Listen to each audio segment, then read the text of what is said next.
Welcome, everyone. I'm Erica Schoder, Executive Director at the R Street Institute. And today we've brought together historians, journalists, and practitioners to help us understand political violence across American history and what we can do about it now. This is the third conversation in R Street's America 250 series. As we approach the nation's 250th anniversary, we're asking a fundamental question. How do we make sure that the American experiment endures?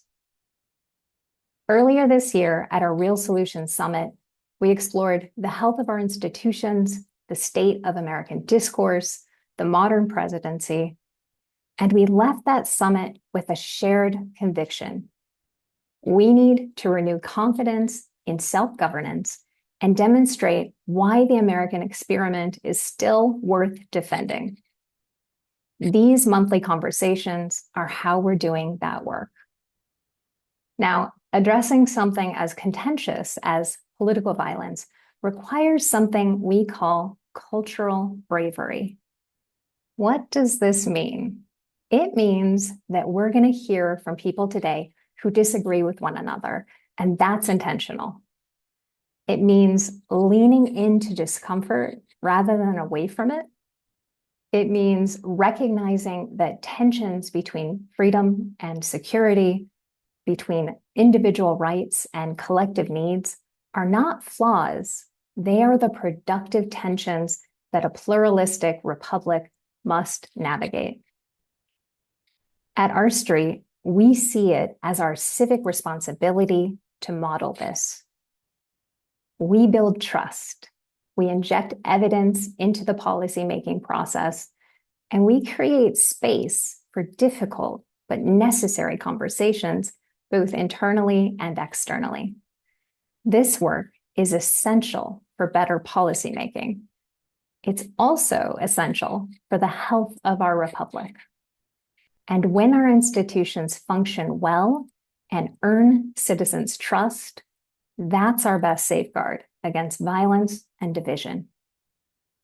This moment requires hard work from all of us, making sense of where we are and identifying paths forward.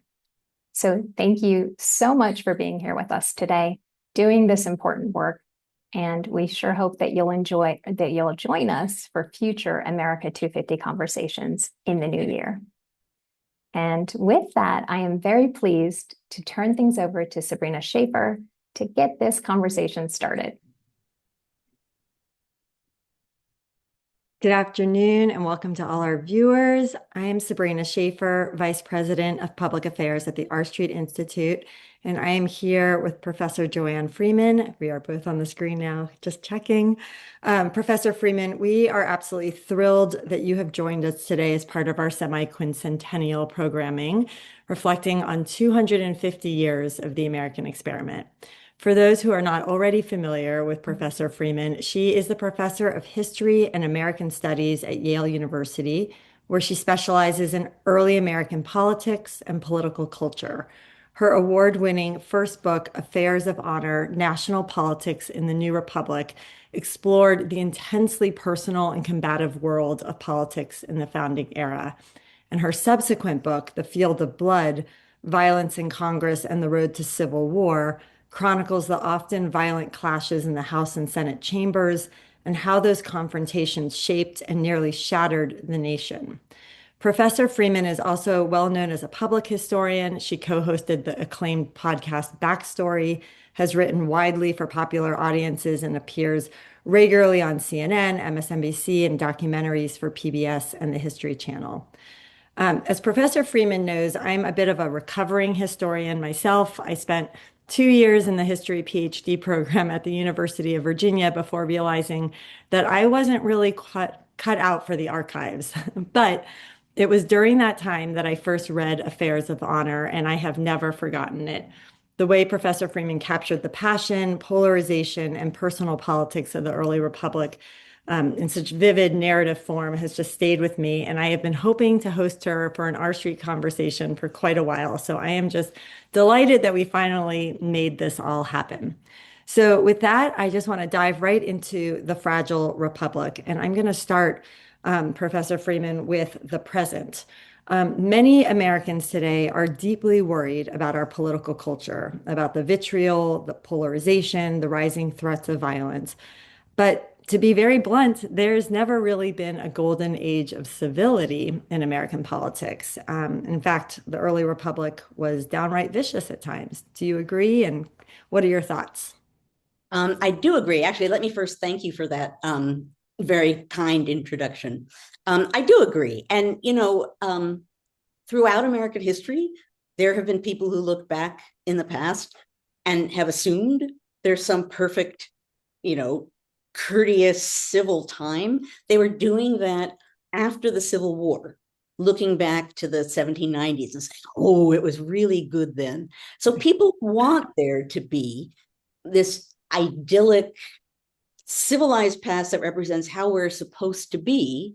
But when you look over the broad view of history, and this isn't to sort of condemn us to say, oh, we're always violent, but there has always been, in some way or another, some degree of violence. Democracy is messy.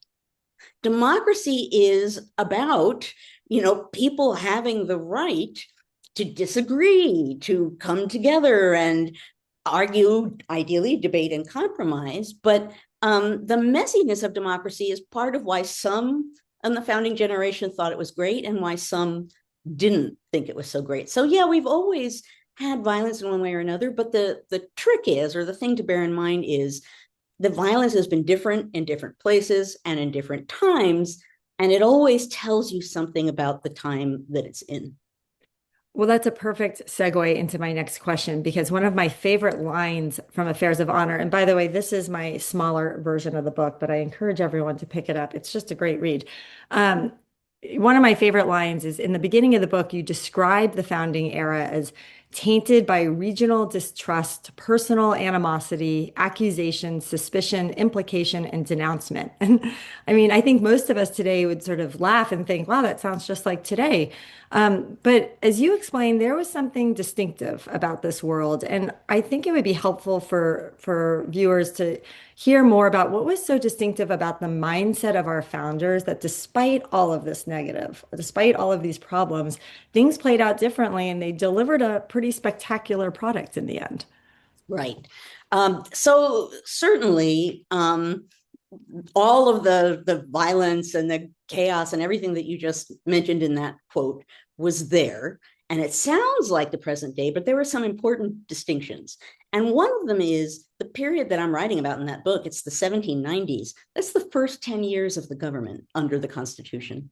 So the government isn't even a decade old. And what that meant was whatever happened, anything that happened, it felt to people at the time that it had the potential to bring the whole republic down. That any little stupid mistake might destroy everything. There's no, long past to go back to. And that's part of why there was so much violence and why it was so fraught.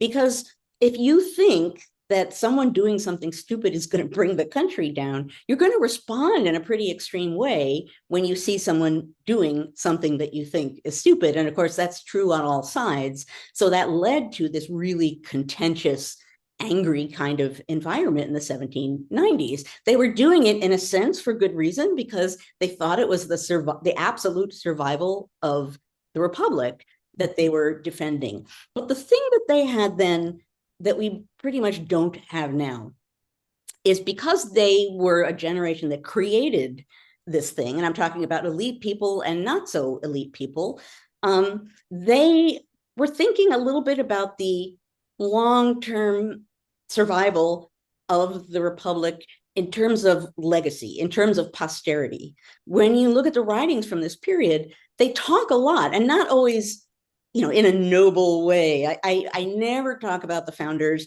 as being sort of greater than, bigger than life, wonderful, noble figures. They were very human, but they Right. were always talking about and thinking about posterity. Like, what's going to happen down the road? How will this shape what happens down the road? If we do this, what does that mean down the road? And we have to think about posterity, because ultimately that will give meaning to the things that we're doing now. So if you have a generation of people who feel that they are part of a founding, they're going to be thinking about legacy and implications in a different kind of way. Yeah, hopefully they'll be very happy that we're talking all about them right now. Um, I'm going to jump ahead then because I think one of the things that you're talking about is, we have to contextualize the violence. And today, I think perhaps we have sort of a sanitized version of how the founding came about. And I was listening to an interview with Ken Burns about his documentary on the American Revolution, which I know our family plans to watch over Thanksgiving. But he was reminding, listeners of this interview that the American founding was not just this intellectual or political project. It was profoundly violent. And, he describes neighbors turning against one another, families divided, communities torn apart. And, is there a risk to us sanitizing that story, to just focusing on the ideals rather than sort of confronting the brutality that came about, came with that? And I suppose, as we're thinking, sort of from the comforts of our homes and offices today, sort of, violence is bad. And of course it is. But perhaps we need to confront it more head on, to really understand it and see, what role it played in the founding of our country. For sure. It's interesting. Recent scholarship on the revolution has come around to this point, and they're talking about the fact that it was violent, which sounds ridiculous to say about a war, but that hasn't been what people focused on. And we don't tend to think about the revolution this way because we see it as, all capital letters, the founding. Yeah. It was a civil war. Yeah. And that's how some people referred to it. Actually, not a civil war, the Civil War. It was, as you just said, brother against brother, colonist against colonist. That people think that the famous sort of anecdote of Paul Revere writing and saying the British are coming, the British are coming. He was British. That's not what he was saying. Right. Right. Like they were Right. all Exactly. British. They're all British. Right. Right. So, it was violent in part because it was brother against brother, because the stakes felt big, because it felt a big deal for colonies to break away from the mother country. It was a huge deal. So the meaning of it was important. The sort of precedent settingness of it was important. And just how could it not be violent as a civil war that was tearing families apart? Right. I think of someone like Ben Franklin, who didn't exactly start on the side that he ended up on, right? Well, and his son was Yeah. on the opposite side from him. So yeah. Yeah, I think that's really it's really important. I'm wondering, obviously affairs of honor is the 1790s, but you continue talking about sort of the divisions that plagued the early republic into the early 19th century. And in your book, The Field of Blood, which by the way is a fantastic audiobook. Professor Freeman narrates it. It's really a wonderful listen. But you describe how members of Congress came to literal blows, canings, duels, brawls on the floor of the House. And all of this was like the run up to the Civil War. So I guess when I was listening to the book last year, I was thinking, of Mark Twain's line, "History never repeats itself, but it often rhymes." So, what lessons should we draw from that history? Should we brace for things to get worse in 2026, 2027, more polarized, more violent before they improve?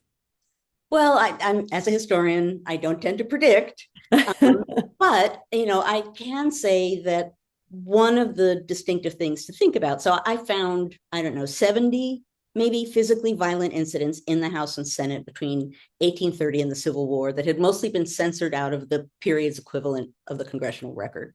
When you study them, when you uncover them, and then when you study them, they reveal that for a while, Southerners were using threats and violence to intimidate Northerners and anyone who didn't want slavery into silence or compliance. So Mhm. if you're a Northerner and you know that if you stand up and say something anti-slavery, that that guy from Virginia is very obviously wearing a gun and might challenge you Yeah. to a duel, or there's an Ohio congressman who gets, I think, physically accosted 7 times during his career.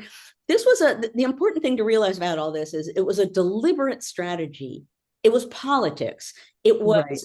politicians using fear and violence to get their way. And we tend to think about violence as eruptive and it's by accident. And the fact of the matter is, and this holds true today as well, very often people who are encouraging violence or talking about violence in one way or another are acting deliberately threatening. It's a strategic Yeah. ploy. Right. It is. That's fascinating. And I think it does suggest, and I know in our next panel, they're going to talk a little bit about what political violence looks like today, which it is, I think, a little bit different than what we were seeing 250 years ago.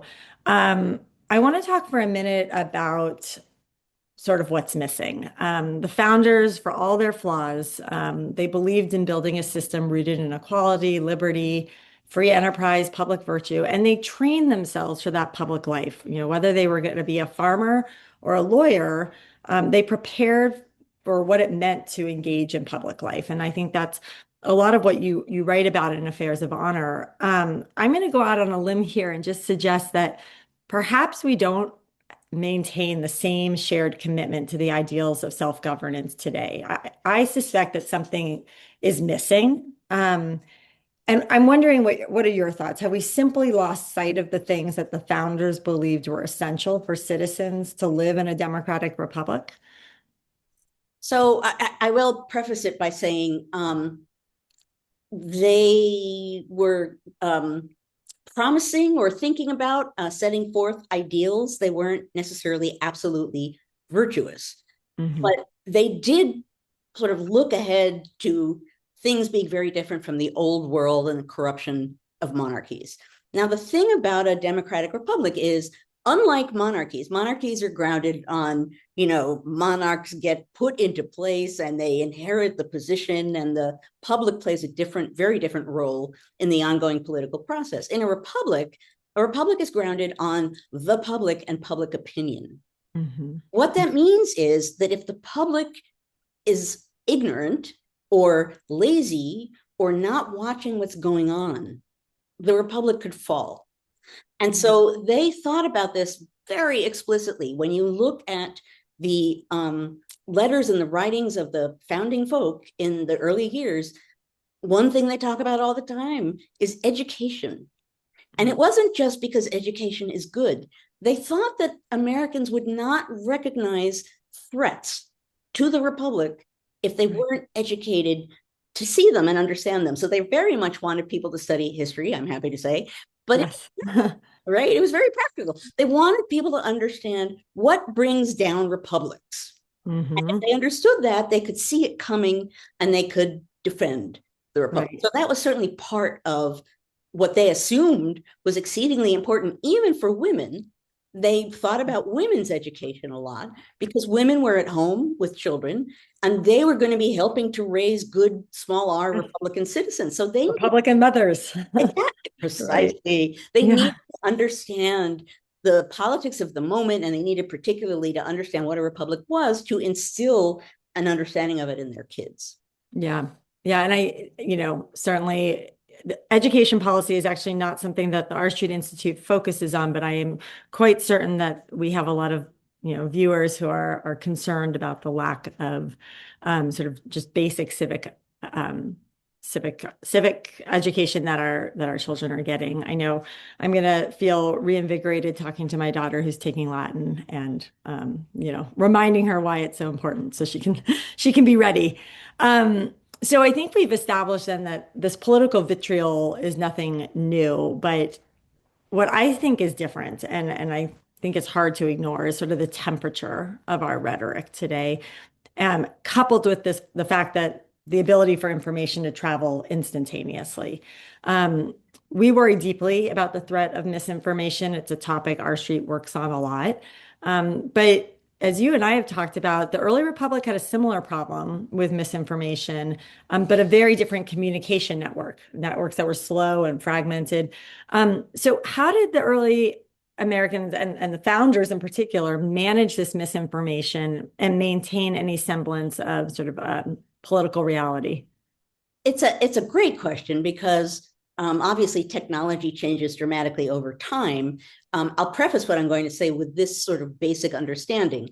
Um, if you think about the fact that a democratic politics is essentially a conversation between the people and the people they give power to, then any technology that shapes that conversation shapes democracy by default. So in the more modern era, like the telegraph, Mm-hmm.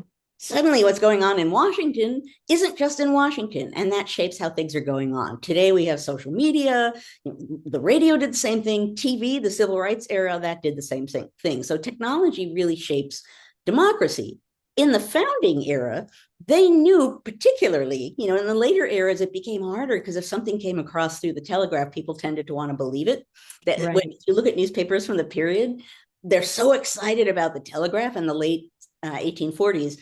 On the front page, it'll say telegraphic in all capital letters. And they'll be promoting things that are just nonsense. So Right. fought a duel today. It's like, no, they didn't, but it's very exciting because it's telegraphic. It must in the earlier period, communication was so hard that, people would hang out at post offices and wait for mail to come in so that they could see Yeah. what was going on in different places. When Congress was out of session, and that was like a clearinghouse for news from around the nation. When it was out of session, people really didn't know what was going on around the nation. There's a Massachusetts congressman who says to someone who's leaving Congress to go home, we're sitting in the dark. We don't know what's happening anywhere else. So in a way, there's disinformation and misinformation and also no information. And it's very, very hard to contradict. The most comical example of this was someone in Massachusetts who his enemies declared that he had died. He was a Massachusetts congressman. And what I found at the Massachusetts Historical Society was letter after letter after letter from this guy writing home, basically saying, I'm not dead. I'm not dead. Wait, I'm still here. Right. Or a nasty political trick in the election of 1800. Some Federalists who detested Thomas Jefferson put in a newspaper that Jefferson had died. Dirty politics. Exactly. So the candidate, for a little while there was, it's a tragedy, the candidate has died. So they're taking advantage of the fact that it's hard to get information. We live in a different form of complication. Yeah, I think we would call that suppressing the vote today if we were talking about this. But it's funny because just earlier this afternoon we were talking about, at R Street we talk a lot about sort of permissionless innovation when it comes to AI, but we also are thinking a lot about what it means to democracy and how communications of these different types can undermine democracy and how do we protect against that. And so it's interesting, again, back to Mark Twain, history might not repeat itself, but it does rhyme, and it sounds like there's a lot that we can apply to today. As we wrap up before our next panel, I do want to end on a hopeful note. I think we have to be careful in any conversation about political violence, not to kind of go down a rabbit hole and feel depressed at the end of the conversation.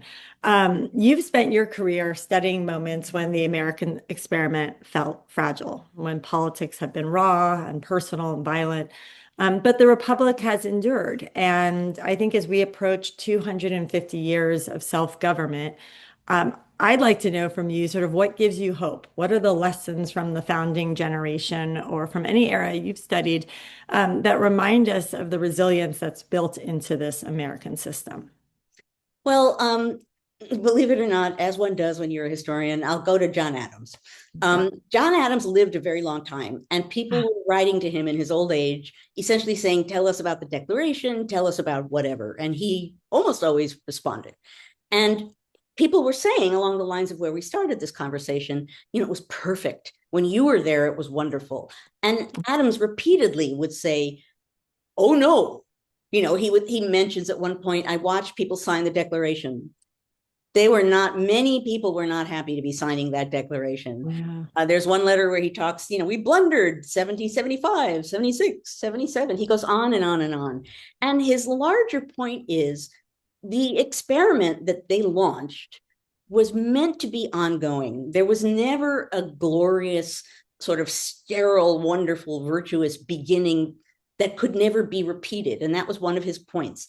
If that's what you think of the founding, it's all downhill from that. Right. We can never There's get no way. And no government after that point will look good in comparison. So, in one way or another, what he was saying was, we assume that Americans are going to be in the mix, are going to be engaged in the process.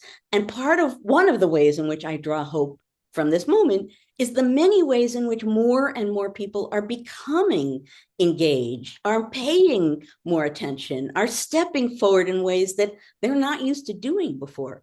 That's what the founding generation thought Americans should do. It's what they assumed would happen. And I think for many Americans, there were a chunk of decades where we kind of assumed it would go of itself. We lived in a sort of democratic nation that would go of itself.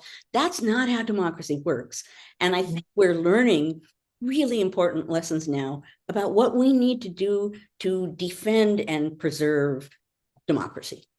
Oh, I think that's such a great way to end. And it's exactly what had the chance to hear Gordon Wood speak the other night, and he said the same thing. Being an American is not about being somebody; it's about believing in something. And I think you're pointing to exactly that, and it's what Erica was suggesting in the beginning, that we want people to grapple with these ideas and see that as a positive, rather than something that we should try to avoid. So, Professor Freeman, this has been such a delight. Thank you for sort of this fascinating, timely conversation, for reminding us that our past is essential to navigating our present.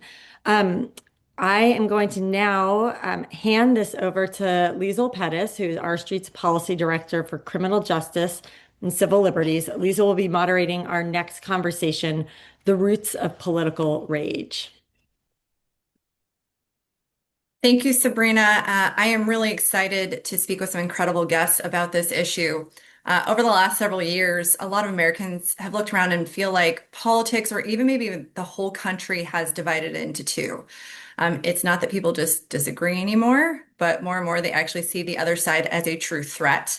And polls are really showing this. Polls show that most people think the divide is worse than it was 5 years ago, and that many believe political violence is rising and will only get worse. So joining me today to discuss this important issue are Greg Lukianoff, who is a First Amendment rights attorney and the president and CEO of the Foundation for Individual Rights and Expression, also known as FIRE. He's a leading advocate for free speech, a best-selling author, and has written The Coddling of the American Mind, Canceling of the American Mind, and most recently, The War on Words, 10 Arguments Against Free Speech and Why They Fail.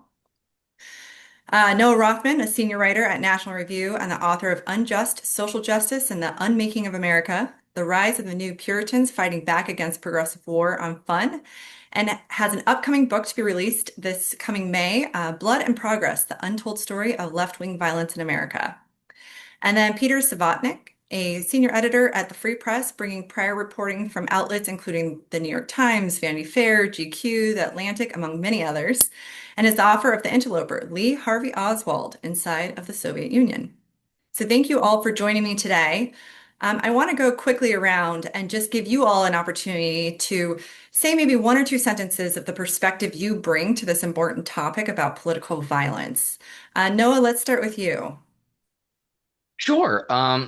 So my book, which is, as you said, coming out in May, Blood and Progress, A Century of Left-Wing Violence, is devoted primarily to the violence that comes from the political left, not because the violence that is practiced by the right is inconsequential, precisely the opposite. When right-wing violence descends upon America, it occasions prolonged bouts of national introspection and finger-pointing. The commanding heights of American culture, politics, and law are deeply attuned to the indications of right-wing political violence, and they're very sensitive to it, nobly so. And they commit themselves to a course designed to arrest the spread of the ideology that promotes that kind of violence. So it's a threat they're already scanning the horizon for. And indeed, there's a stigma attached to the alternative, which is the study of left-wing political violence and left-wing politically violent movements over the course of American history, which is perhaps why we've missed the antecedents that led to our current moment, and why I think the book that I'm writing and the perspective that I brings to it illuminates some of the blind spots to which researchers in this field, including those who populate documents that the federal government uses, like the National Counterterrorism Innovation Technology and Education Center, all of them succumb to this bias. And it's something that we need to address, because if we're going to correct for the pathologies that lead to political violence, we must be universal about it and consistent in our revulsion to it. Thanks, Noah. Peter, what about you? What is the perspective you're going to bring today to the conversation? I tend to think that the old ways of thinking about political discord and now political violence are stale. That we should try to look beyond right wing and left wing and be thinking about the nature, the kind of mentality behind the violence, which I think increasingly is not political actually, but post political. And even though the people who commit this violence often attach to themselves, wrap themselves in a kind of hyper political garb, they don't actually have in mind anything akin to a coherent worldview or ideological agenda.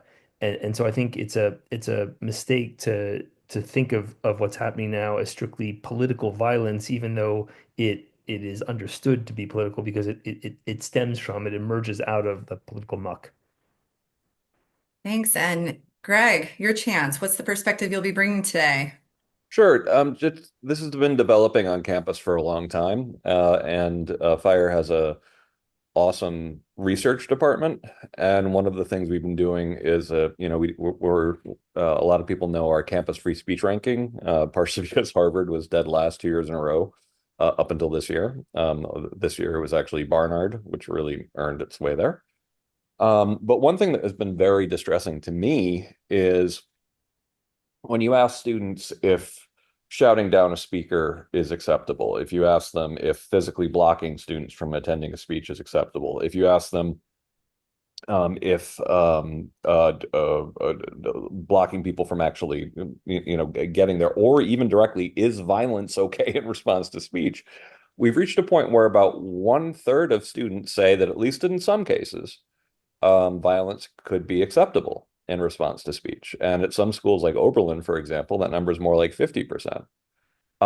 This is insane. And it's something that universities don't have to put up with. I feel like they could actually make one of their questions, to enter a school, to admissions, to basically be like, well, what's your opinion? Tell us about your thoughts on the appropriateness of violence in response to speech. So this has been growing quietly for a long time.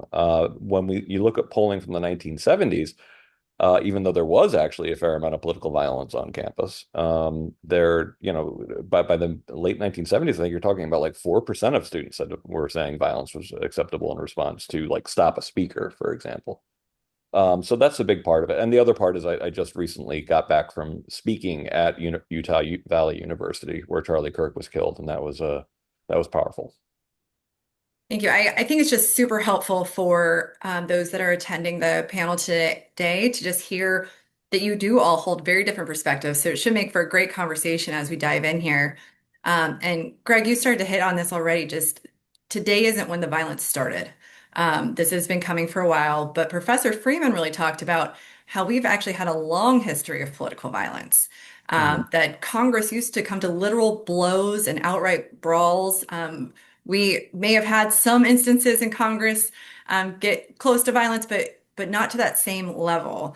Um, we have also had, reports come out. Cato Institute recently wrote about how politically motivated violence is and continues to be actually very rare in the United States. So my question for all you is, how bad is political violence today? People seem to at least feel it's very bad, but how bad is it actually? And is it actually political violence that we're experiencing that's giving people that feeling? So, Peter, I'm going to start with you because you kind of commented on this already. I think there are different ways of looking at this. I don't think it's bad in the sense that elections are going to happen, races will happen, the democratic process will happen, the mechanics of government in Washington, D.C. will happen without much of any in the way of bloodshed. I think it's very frightening, however, because we sense that there is this abandonment of our civic culture and that we're losing that. There's this erosion, and so the acts of outbursts of political violence acquire this symbolic or metaphorical value or power that I think in times past they didn't have. And I think you know one of the things you hear a lot from people who actually study political violence is that as you noted, America was a much more violent place in the late 60s and 70s. Political violence was much more prevalent than it is now. But I also think that there was a certain uh, faith, or there was an invisible majority, as we used to say, that kind of carried the republic along, and there was this sense of this great mass of Americans who bought into the American project and who were dedicated to it. And I think that one of the reasons that things like, for example, Charlie Kirk's assassination have such a powerful impact on Americans now is that we sense that that invisible majority is shrinking, contracting, or losing faith in itself and in America. I think there's always this concern, whether or not something is politically motivated is the fact that we continue to think there's a lot of political violence. Is it going to almost um, be self-fulfilling in some ways? And by that, Greg, you kind of hit on this a little bit, but I read a poll that now 30% say violence may be necessary Yeah. in certain circumstances. That's up 11 points from just last year. Hmm. But I also know that you all did a poll that looked at political violence. Is it a problem among progressives, conservatives, or all political groups? Hmm. And not shockingly, liberals think conservatives are doing it, and conservatives think liberals are doing it, and independents kind of think everybody is.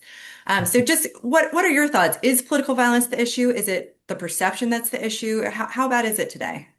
Oh, I mean, I do think that when we compare ourselves to the founding period, we might as well be comparing ourselves to Mars. Like when you actually look at the numbers in terms of just regular murder, or also the fact that we believe that violence was actually a duty under certain circumstances. If you were insulted, for example, like cultures of honor were still very strong in the founding period. We actually lost one of our, most famous founders in a duel, of course. So I do think that you can't really compare it. I do think it's a little more fair to compare things to the 60s and 70s because that's a more recognizable culture, but also then, our violence rates were decidedly higher than they are today. And it was very violent on campus up until the early 1970s, up until, close to the end of the Vietnam War. But for my entire life, my 51 years, violence, now Noah is also right, by the way, that left-wing violence got kind of a pass because there were incidents of, speakers being chased off of campus in the 90s and that kind of stuff. But a flat out murder of a speaker on campus, that we can't act like the fact that, oh, well, that doesn't happen very often.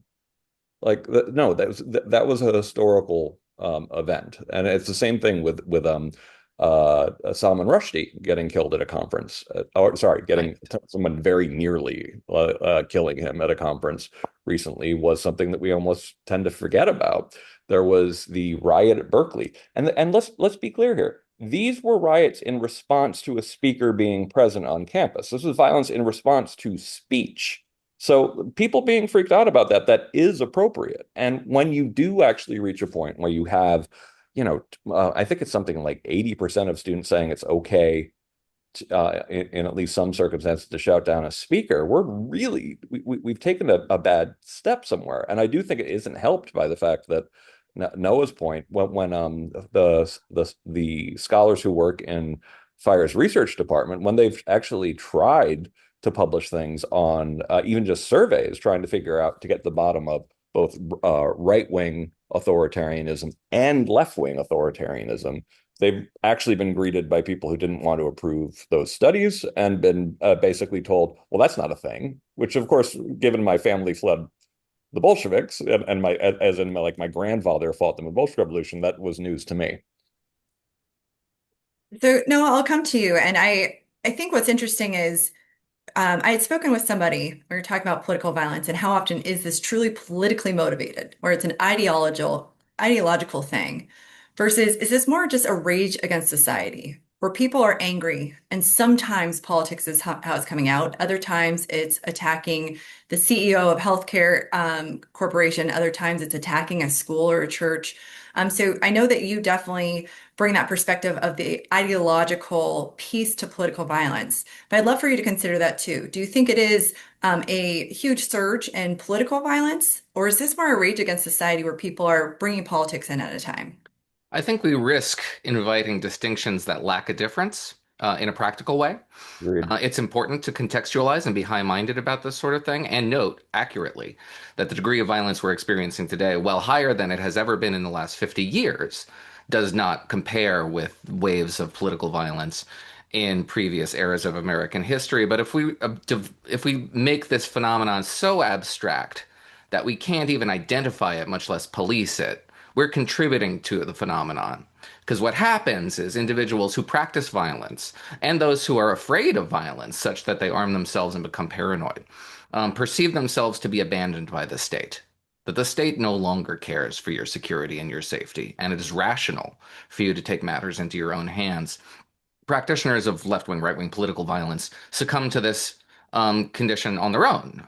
They perceive themselves to be the victims of societal racism, police violence, state and apathy at the very least, if not hostility and aggression. That was the story of the Guyanists in the 2010s and 2020s. It's the story of the Weather Underground, the BLA, Symbionese Liberation Army, and others in the 70s. And it's the story of Occupy Wall Street and the violence that it practiced and got very little attention, up to and including the degree to which its members were indicted, for example, for trying to purchase plastique and bomb a bridge from FBI agents in order to attack the symbols of corporate America.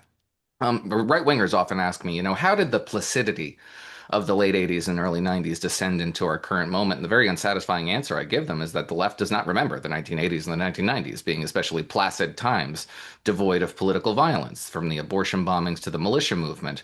It was not a placid period, not from the left wing perspective. But as Greg noted, the degree to which researchers of this phenomenon are intimidated, literally intimidated out of it. Some of them, according to this Insight study, themselves participated in the movements that are being indicted as AVEs, the term of art that the FBI uses, anarchist violent extremists, to describe essentially left-wing violent domestic terrorists. But also that they fear, literally, the quote is, they may provoke harmful responses by left-wing extremists themselves if you're engaged in this research, which is to say, they're terrorized. That is the objective of terrorism, to terrorize you, to silence you. And it's a very active project and a very successful project. And so, yes, I do think that if we fail to acknowledge the degree to which we are living in a violent age, we will beget more violence just by virtue of our own minimization of the phenomena. I think that's very useful context. I wanted to pull up a couple statistics here that do support, how political violence is at least becoming more threatening, in that recently there was 9,474 threats or concerning statements targeting members of Congress. That is nearly double than what it was 7 years ago. Yeah. And that's just Congress. When we look at the election officials and local leaders across the country, they report highly elevated threats. More than 1/3 know someone who has resigned, in at least part due to safety concerns. So death threats have certainly gotten very high. And I will say, I personally know many individuals who have received death threats, and that it's become just almost part of the gig if you are in a political profession. So I am curious. I really appreciate the point that maybe the liberal extremism has not gotten as much coverage, and that can be very I wouldn't call it concerning. liberal extremism. Yeah. It's something very not liberal. Fair. So one of the concerns, though, that comes up a lot is what do we do to figure out why this is happening? Mhm. And a lot of times what we're seeing is a lot of finger pointing with not a lot of solutions or personal reflections or changes. So, how do we get past this finger pointing phase? Is the finger pointing phase worsening the problem? Greg, I'll let you kind of weigh in on that. Oh, I mean, I have no good news on this. I mean, I do actually think that you should have, like I said, if you're looking for the way colleges could help would be by trying to actually get essays that are talking about, qualities like curiosity, open-mindedness, epistemic humility, but also, the peaceful resolution of difference. Like if they were to sort of set that model and make it more of an expectation in K through 12 that those be taught in the first place, because it would be a big turnoff to have someone who's actually admitting, "Oh, I plan to shut down every speech I can when I get there." You can ask that kind of stuff directly. I do think higher ed could stop making the problem worse and could actually start making it better.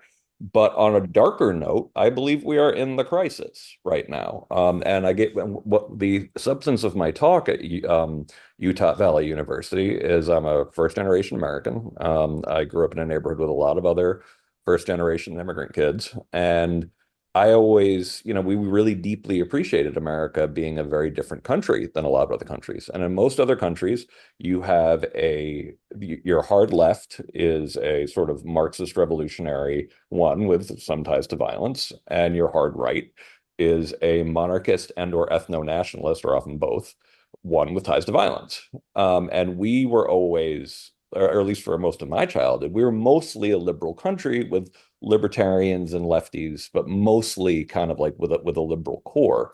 And I think we're becoming just like everybody else. I'm not seeing the civil libertarian left in force, and the libertarian right has been largely, pushed out of the way by the populist right. And that's a volatile situation. So I think we are in the crisis. And when you're in the crisis, it's hard to know where you end up on the other side of it. So very cheery news from me. So I'd like to kind of talk about how words are playing into where we're at, which I know free speech is your bread and butter, Greg, but Yep. I'm actually going to ask Peter to answer first. So you're going to have to sit by and be Hurtful. ready to respond. But one thing I'm really curious about is when we do look at this finger pointing, one thing I have noticed is that from the right, there's a lot of concerns about the term fascist being used. And that when people use that word, that it's almost promoting violence. Because if you thought somebody was seriously a fascist, wouldn't you fight back violently? But then you hear the exact same thing from the left, which is we keep getting called terrorists. If you truly thought somebody was a terrorist, wouldn't you think that violence was appropriate to combat a terrorist? So I'm curious, Peter, I'm going to start with you. What are your thoughts about those claims that are coming from both the left and right, and how, using your words could be inflaming this fire of political violence, or how it's playing in to this conversation? Well, I agree that both sides or all camps peoples use language now very elastically, very recklessly. They don't really know what those words mean usually, and they kind of just spout off, and they use language in this kind of limbic way, as almost like objects that they throw at people like rocks.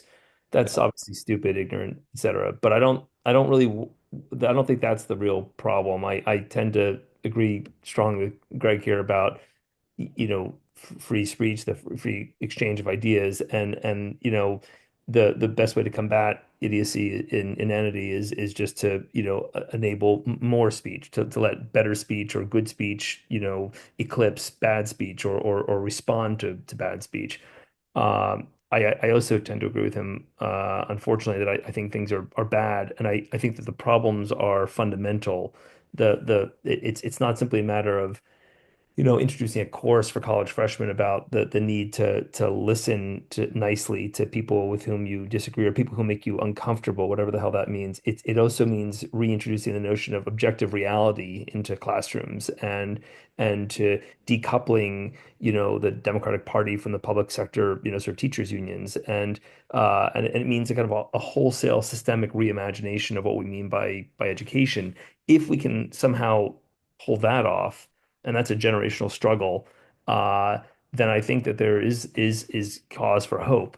But I do think that, if the numbers are to be believed, and there's no reason not to believe them, then Yeah, we're in the midst of the crisis, and it will get worse as I think as the splintering continues and the kind of the levels of inanity and idiocy kind of sink deeper.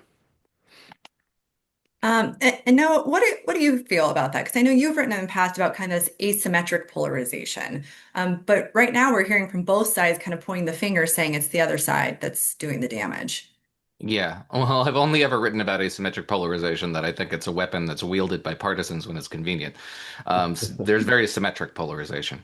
I have complex thoughts on this one. The U.S. Code does feature incitement as a crime. The Brandenburg Standard makes it very difficult to prosecute, but it's not alien to U.S. law the incitement exists. And we should all be more responsible figures in the discourse, but I think we overstate how influential mainstream figures and policymakers are in the process of radicalization among those who do commit and practice acts of political violence.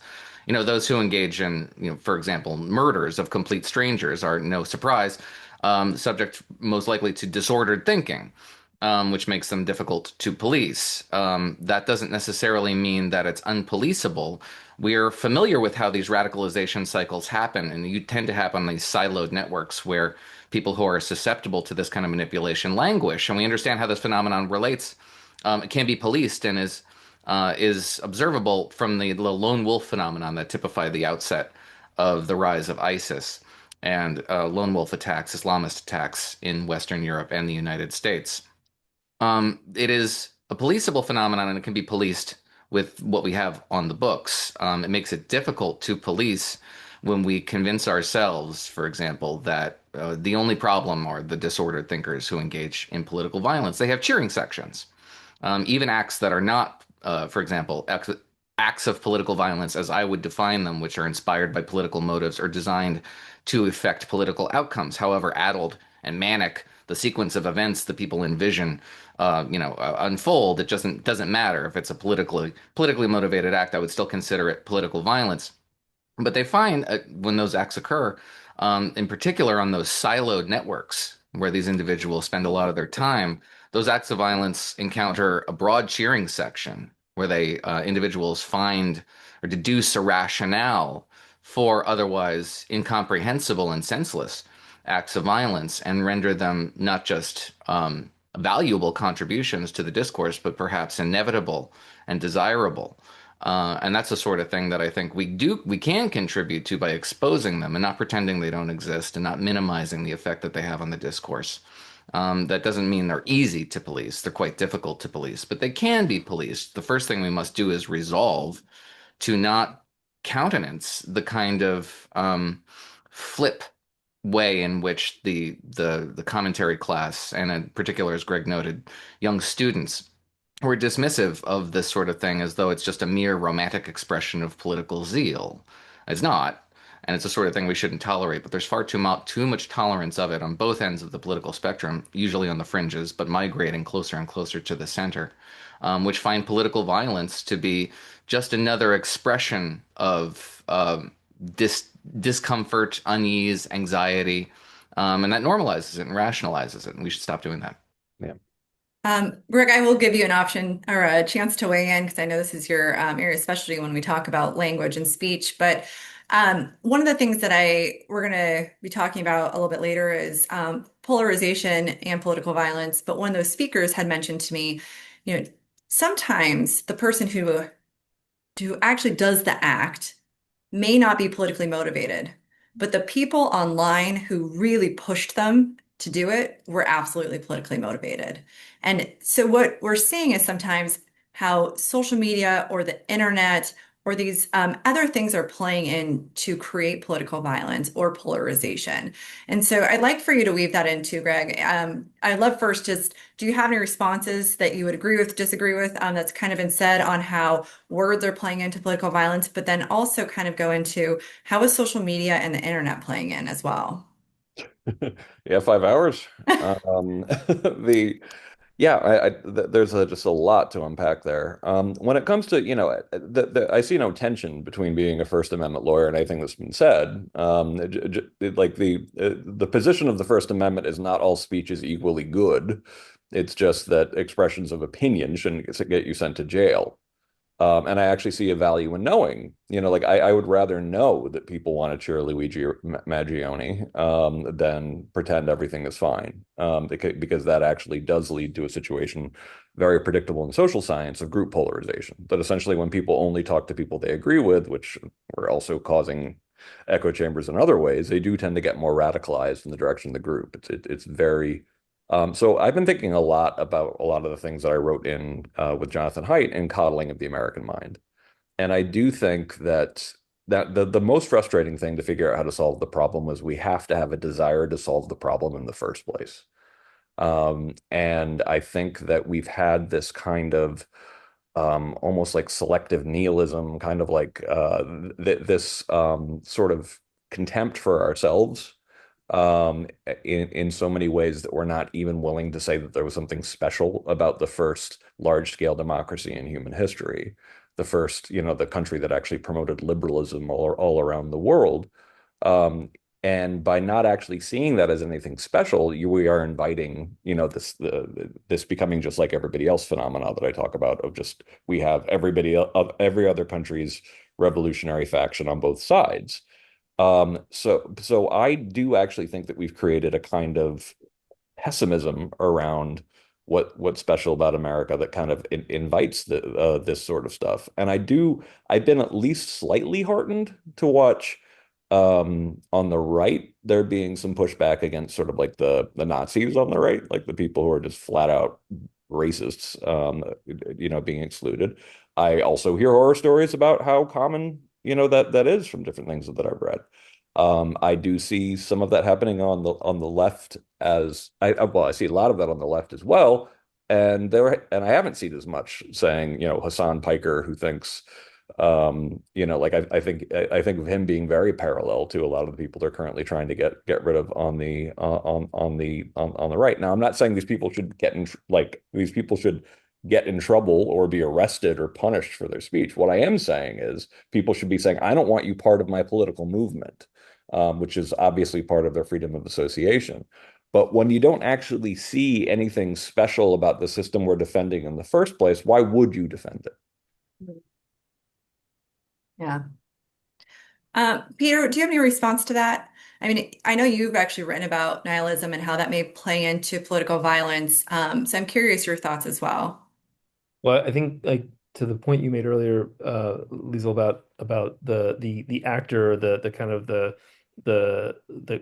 the promulgator of political violence being sort of ostensibly non-political, but then sort of his sort of followers or fans online then attaching to that person motivations.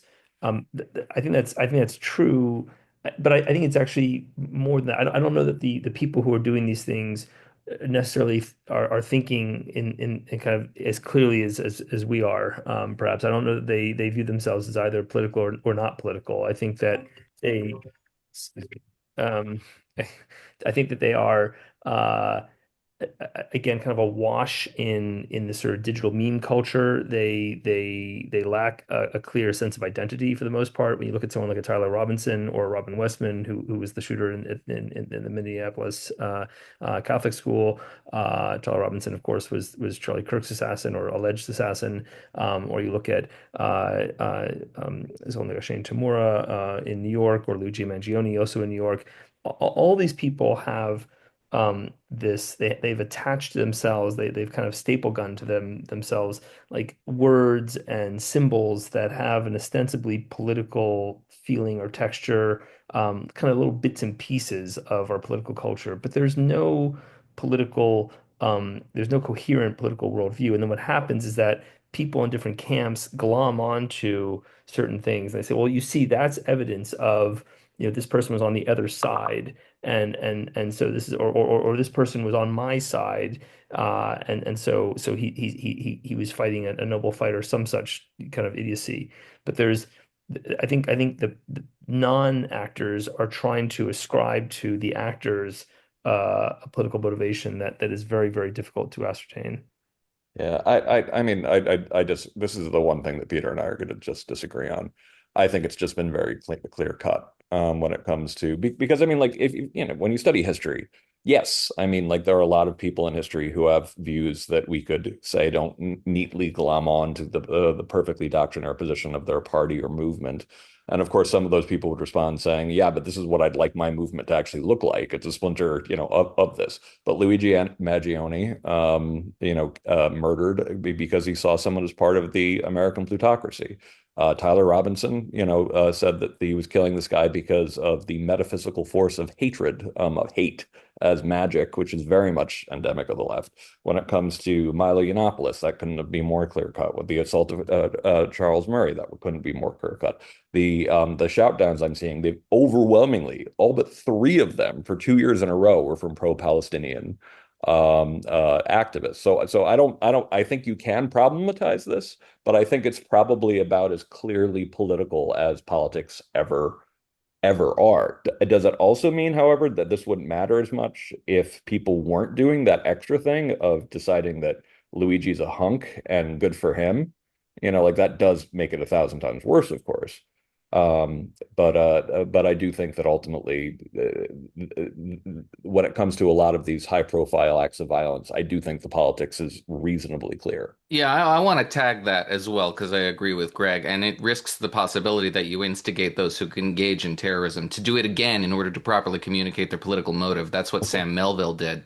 That's what Sam Melville did in the late 1960s, which arguably Brian Burrow, who's the author of Day of Rage, chronicler of this period, argues convincingly that he was the progenitor of that wave of violence. Maybe something else would have done it, but it was Sam Melville that did it, and it was in part because nobody believed, Could you nobody tell, understood what he tell was trying to everybody who Sam communicate. Melville was?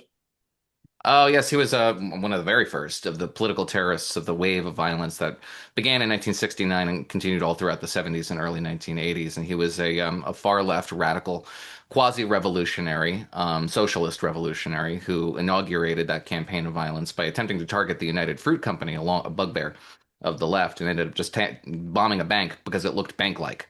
But that was how it began, and it begins this way, and it continued that way, in part because his political motives were hard to discern when it comes to Luigi Mangione. He was an adult thinker. He was a guy who had motives that were inscrutable to anybody who thinks rationally. But his motives were refined by Democratic politicians who saw in that act something they could mold, shape, and use. Elizabeth Warren, AOC, Chris Murphy, Bernie Sanders, all of them condemned violence, forthright, full-throatedly, but appended a very pregnant but to the end of that one. And if you read their condemnations, everything that comes before the very pregnant conjunction is perfunctory. You have to understand where people are coming from. They're super mad. They're really angry. Nothing works in this country. The system doesn't work. What else are you going to do? That's the No, sort of thing that begets violence. no, I actually read your article and I thought it was something that really people should read because when you condemn violence, but then add a but, and you had, I think, Yeah.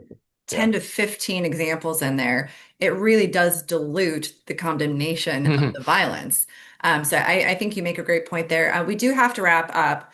I would like to read a quote from Frank Filicomo from National Review, just because I think it's such a great sentiment of maybe where we need to go next. And it kind of goes to your point, Greg, of people need to care to do something different, right? They can't just talk about it. We need to find a way to convince people to do this. But it says, um, looking at looking at politics through a binary Republican versus Democrat lens, we are omitting the many things that we have in common. Now it is up to us to walk the walk. We must, no matter how hard, break out of our ideological enclaves and talk to people with desperate views. I have, much to my own surprise, done this quite successfully. In fact, I have, over the past year or so, acquired a few left-wing pen pals who I've become quite friendly with. And I love that because that is what we have lost is talking to people on the other side in a very kind and respectful way. And that does not mean we can't continue to debate like we have done a little today, which I really appreciate you guys doing, pushing and pulling these ideas. Any last minute sentence before I let you all go? One just concluding thought as we move into overcoming polarization. Greg, go for it. The book I'm working on right now is called The Neuroscience of Knowing, and it's about how to kick is how we can have shared facts again, because I do think that some of this is an outgrowth of a place where it's essentially impossible to have shared facts. Peter. I think we should be watching carefully what happens with this whole idea of the nihilistic violent extremist, this new category of criminal that was introduced by the Trump administration. It's unclear to me whether it's just a partisan ploy, a way to kind of dilute, in keeping with the conversation today, sort of dilute the partisan nature of some of the violence, or whether it's a genuine expression of a kind of deeper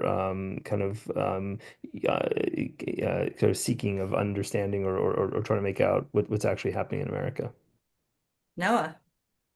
Yeah, Lisa, I just want to tag what you said at the end there because I think it was quite profound. I try not to think about her very often, but I came across a clip of Nancy Mace, Republican Congresswoman Nancy Mace, who was asked pointedly by an anchor on a conservative news network, whether she gets invited to these cocktail parties and maintains relationships across the other side of the aisle. And Nancy Mace said quite proudly that she does not have friends on the other side of the aisle. And the anchor seemed to very much appreciate that answer as though it was the right answer. It's not. It's a terrible answer.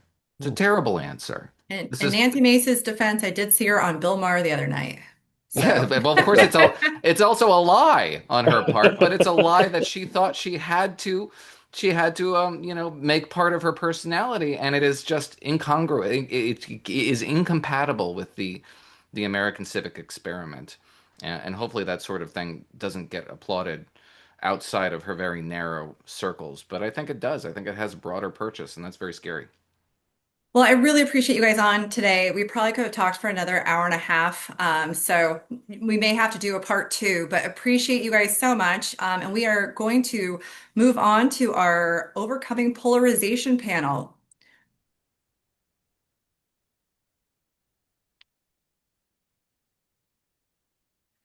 All right, Michael and Tom, thanks for joining me. Hey, Lisa.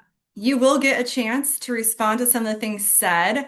So we will get there. But first, I just want to introduce the next people for our discussion. We have Tom Roschert, who's the co-creator of the Dignity Index and serves as the research director and chief strategist for the initiative. And he's the author of Chasing Peace, a story of breakdowns, breakthroughs, and spiritual power of neuroscience. Previously, he was a high school teacher, a syndicated columnist, a Capitol Hill press secretary, a speechwriter for President Clinton, and a founder of Unite. Michael Shipler is the vice president of strategy at Search for Common Good, a global peace-building organization. He has pioneered an effort that contributed to the landmark United Nations Security Council Resolution 2250 on youth, peace, and security, and was a nominee for the 2018 Nobel Peace Prize. He currently also serves as the acting CEO of Solia and is a subsidiary of Search for Common Good and is a global leader in virtual dialogue and exchange. So I'm going to let you both start off to first say, what is the perspective you are bringing to this conversation on political violence and polarization? And then we'll get into commenting on the previous panel. So Michael, if you want to go ahead and start. Firstly, thank you for having me here. This has been fascinating conversation to be listening to, and really thankful to have an opportunity. Search for Common Ground, where I work, is an international organization with a presence in over 24 conflicts around the world, some of the most divided societies, where the inability to handle differences, political differences, has resulted in political violence. So from Sudan to Afghanistan to Israel and Palestine to the United States. And so I'm bringing a perspective that is very practical. Our work for decades has been about bringing people together from across dividing lines to find ways to collaborate to address the root causes of violence and find ways of preventing it. So I'm a very practical guy. I'm going to talk about how we actually roll up our sleeves, how our teams are formed, and actually play an active role here in the US and around the world in actually transforming violence into collaboration. Thanks, Michael. And Tom, what perspective are you bringing today? So, Liesl, thanks for having me on. Michael, it's good to be here with you. Liesl, as you said, I spent 10 years as a political speechwriter, and then had the good fortune of working with some clients in the aftermath, some very deep thinkers about questions of polarization and division. And in 2018, I joined Tim Shriver, the chairman of Special Olympics, in creating an organization called Unite with the idea of easing political divisions in the country. And we're smart enough to know that a small group facing a huge problem in a vast country has got to have something novel, some insight that's been minimized or missed.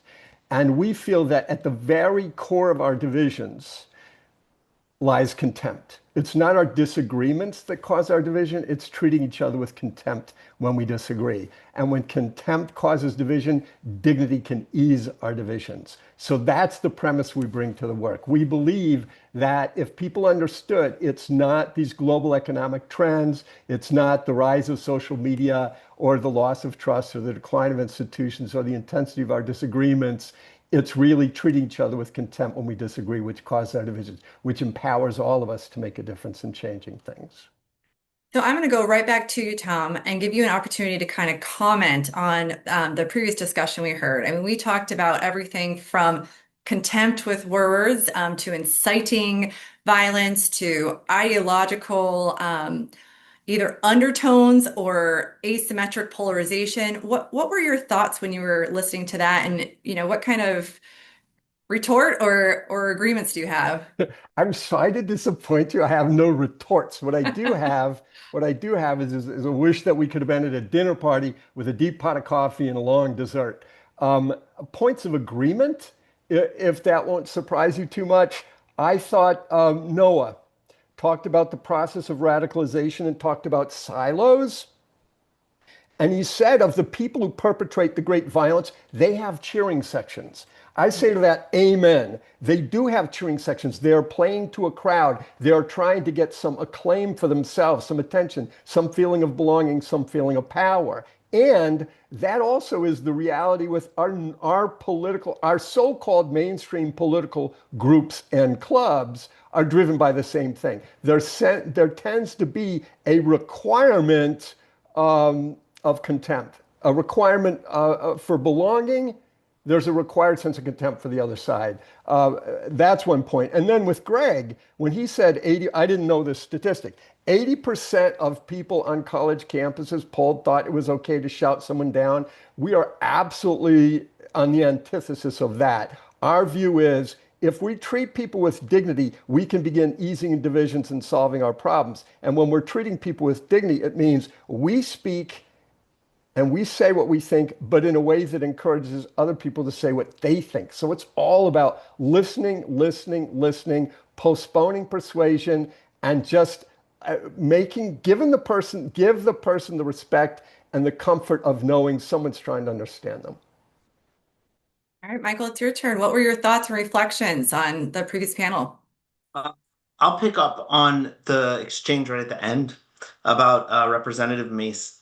I think that that experience that I think it was Noah mentioned of seeing her say very proudly that she didn't talk to people across the divides really is reflective of a crisis in leadership that we have. If we have a norm where the expectation of our leaders is that we don't reach out across divides and find collaborative solutions to the real problems that we face. The expectations of our leaders now are that they fight against anybody they consider as a perceived adversary. That is a clear and major crisis of leadership that we're facing. And that is something that is changeable. The other thing I want to pick up on here is the idea. I feel like there was this undercurrent across the whole discussion, as well as with Professor Freeman, that political violence is inevitable. It's like a phenomenon that is happening. It's always happened. It will always happen. How do we manage it? And my reaction to that is that it's really not. Conflict is inevitable. Conflict is natural and normal. We have conflict. Violence is a choice. It's a choice made by people, institutions, groups, and individuals to actually seek to pursue a particular political aim. And that means that we actually have the potential possibility of preventing and transforming political violence into something really constructive and powerful and positive. So I think that core premise is something else that I would react to. That's probably the most hopeful thing we've heard all day, Michael, is that political violence is not necessary. It is a choice. So I do want to go, unfortunately, on the more negative side quickly, which is you have worked in some very torn countries where violence, I mean, we have had this increase in very political and seen violence, but you've been in some countries where violence is across the board consistent. And so how or what factors would play in to getting us to that full-scale violence? And should we have concerns that we're getting pulled in that direction? I would look at there are five things that I think, well, four kind of factors that fuel that political violence. And then we measure and we talk about this at Search for Common Ground as the healthy vital signs of or the vital signs of a healthy society that all lead to that political violence. So one is about institutional trust and legitimacy of institutions, whether people trust in the institutions that serve them, whether it's government or schools, religious institutions, corporations, etc., and what kind of relationship people have with those institutions. I heard what you were saying earlier, Tom, about that not being such a clear factor in your perspective. So I'd love to hear a little bit more about that. The second is around agency. Do people have a sense of an ability to affect change in their own immediate environments in their society? A third thing that we look at is around polarization and trust at the group level, and whether there is contempt, to use your language, Tom, but the relationships across groups and dynamics. And the fourth is around resources, and where does a society drive its resources? And when I think about it in relation to political violence in the United States right now, we're really over indexed in the space of accountability. We really invest a huge amount of resources in prevention of political violence through justice and accountability. And there's, of course, nothing wrong with that. There's a real role for that. We're really underinvested in trying to address the root causes and the resiliencies at communities that really need to be in place that actually we know and we have plenty of evidence and experience in incredibly divided societies that shows that we can actually tamp down and prevent political violence through that.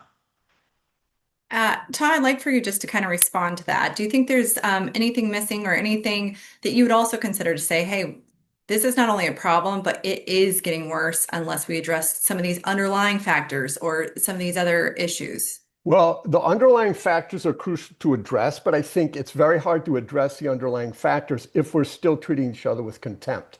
So to go back to the discussion of political violence, in our view, political violence is the end stage of contempt, or let's say an extreme stage, because every situation is redeemable, so we won't call it the end stage. We'll call it the extreme stage. So when we look at how we treat each other when we disagree, that's what we created an 8-point scale that measures how do we treat each other when we disagree. And we have a number of ways of treating them with dignity and a number of ways of treating with contempt. And it moves down from, well, you don't really belong, you're not one of us, you're working for them. And it moves from there to, we're the good people, you're the bad people. We get credit for the good things, you deserve blame for the bad things. And it goes from there from, you're just not bad, you're actually promoting evil, and you're going to destroy this country if we don't stop you, until the final end of it is, you're not even human, you don't deserve to live.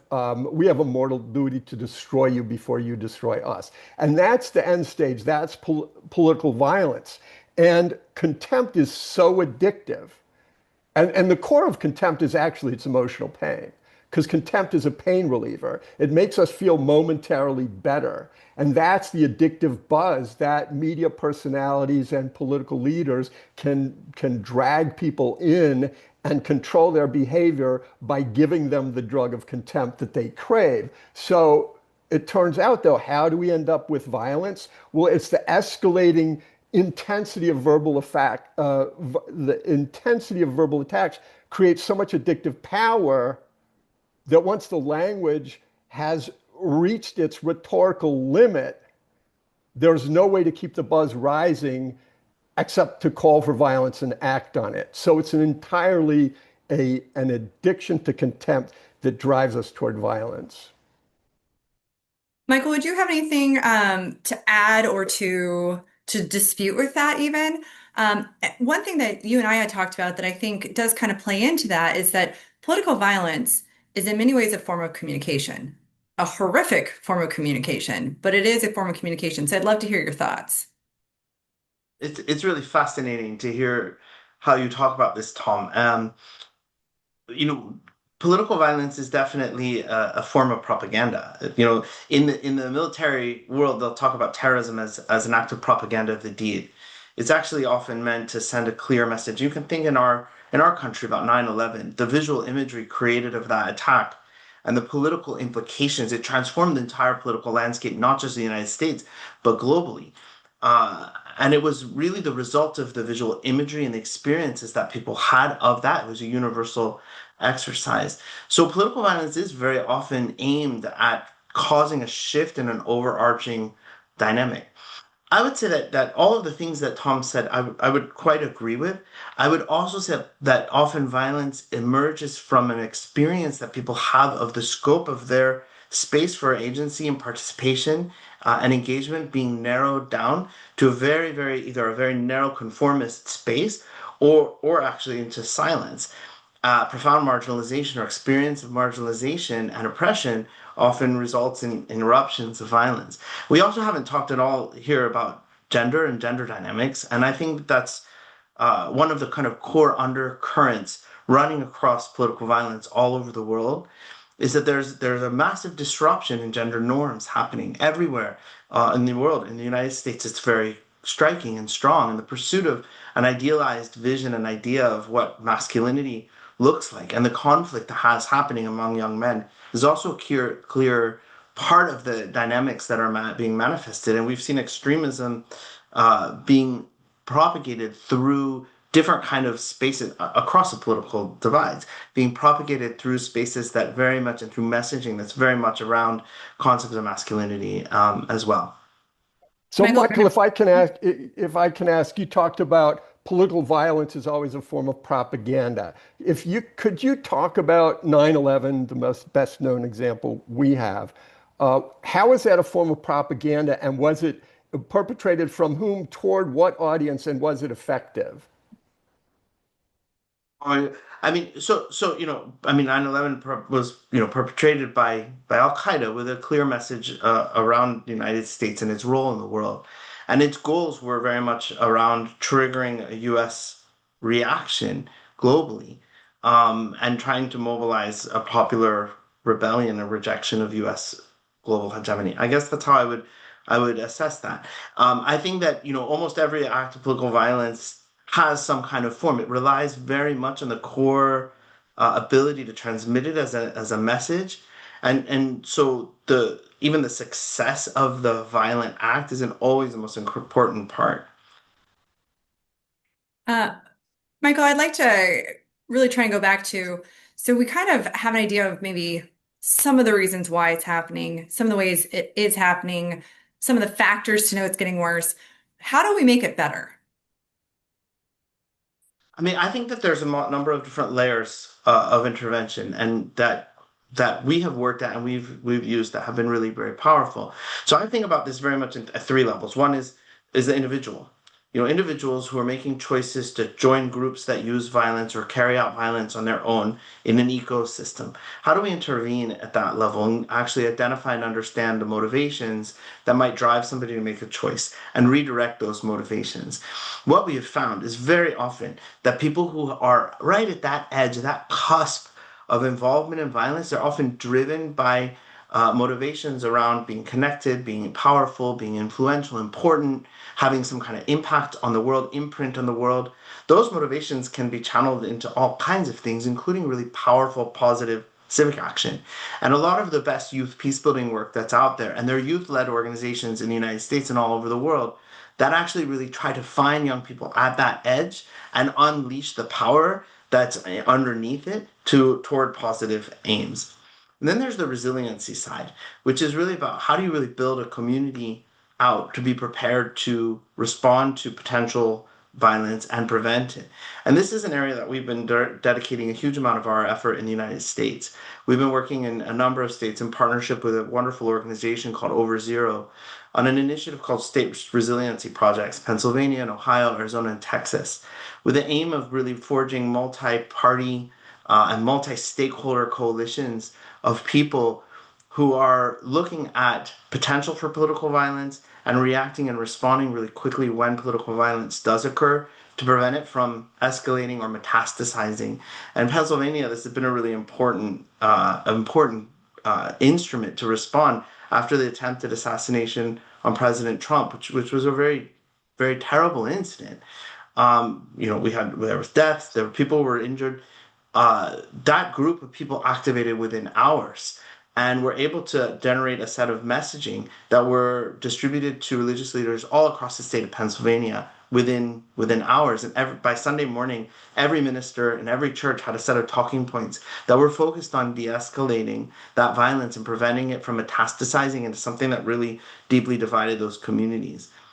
And then the third is about the broader environment, the broader polarization that we were talking about, which is about really the underlying root causes of violence. And we work on that very much by forging coalitions of people across divides to tackle whatever might be driving violence and conflict in any community and seeking really practical, concrete solutions to the problems that people face.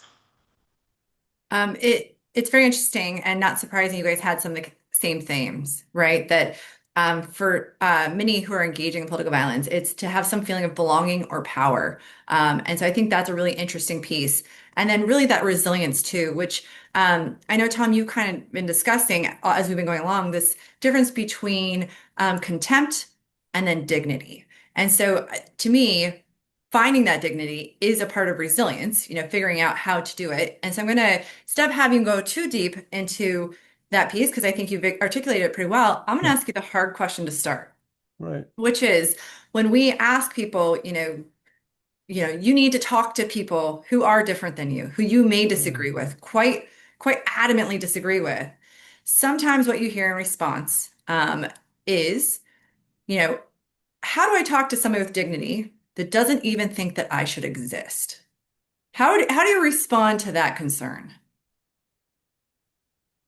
Well, maybe they shouldn't. We want to work with people who have an incentive to do it. So I'm not going to talk to the person, or if I'm trying to direct our energy, we want to go to people who understand that they have a real need to talk to each other with dignity. They're not able to do it, and it's undercutting their purpose. So a month ago, my colleague Tammy Pfeiffer went to Vermont and talked to the annual conference of the Leagues of Cities and Towns in Vermont.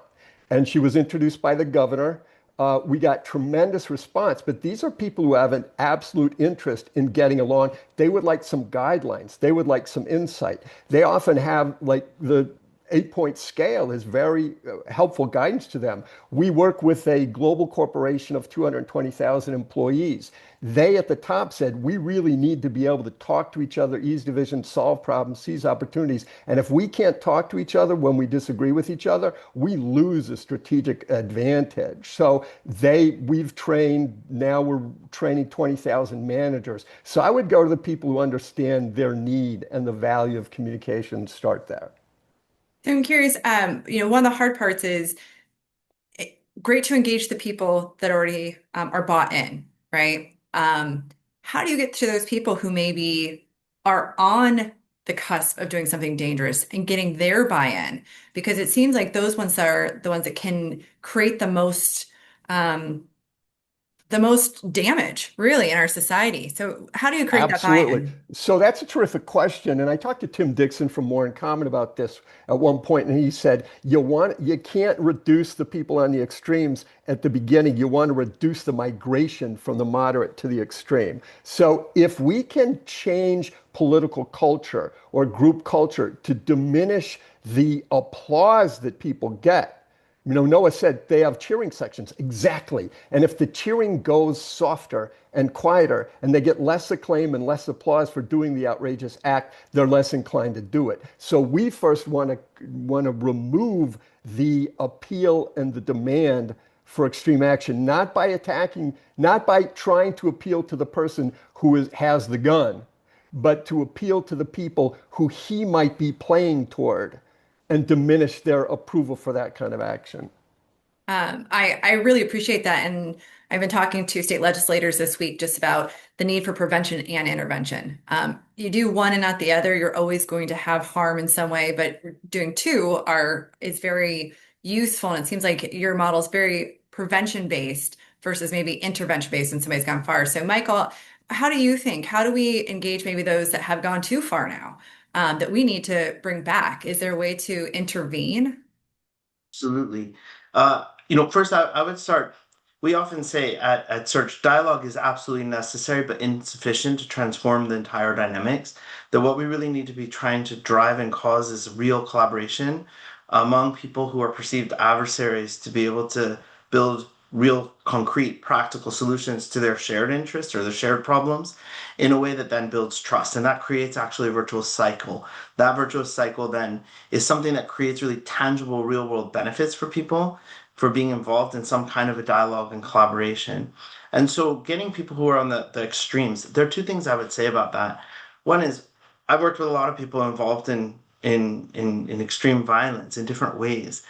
People are complicated. They have multiple viewpoints and perspectives, and very much have competing instincts about how actually they can gain influence and power.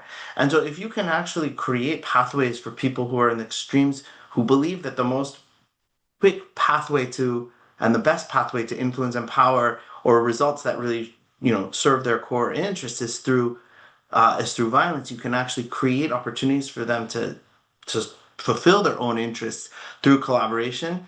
People will come, people will engage. People are actually much more interested very often in working across divides than they are working in isolation in that extremist space. It's just that there's so few real practical opportunities to do that, and there are techniques that people need to learn in order to be effective in doing that.